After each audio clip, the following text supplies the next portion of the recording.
কাফন বড়ই অদ্ভুত।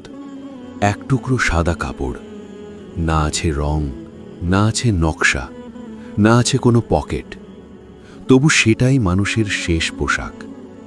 সারা জীবন আমরা কত রং বেরঙের জামা খুঁজি, ব্র্যান্ড খুঁজি, ফ্যাশন খুঁজি, দামি কাপড়ে নিজেকে বড় করে দেখাতে চাই। অথচ শেষে জুটল কি? পকেটবিহীন এক সাদা কাপড়, যেখানে কিছুই নেওয়ার সুযোগ নেই, শুধু নিয়ে যেতে হয় আমলের বোঝা। যে কাফন বানালো সে বেচে দিল, যে কাফন কিনল সে পরল না, আর যে কাফন পরল সে বুঝতেই পারল না তার দুনিয়ার সফর এখানেই শেষ। না সাথে গেল টাকা, না গেল ক্ষমতা, না গেল খ্যাতি, না গেল অহংকার। তাহলে মানুষ কিসের এত অহংকার করে? কিসের এত দম্ভ, এত হিংসা, এত লোভ, যার শেষ ঠিকানা এক টুকরো সাদা কাপড় আর কয়েক মুঠো মাটি?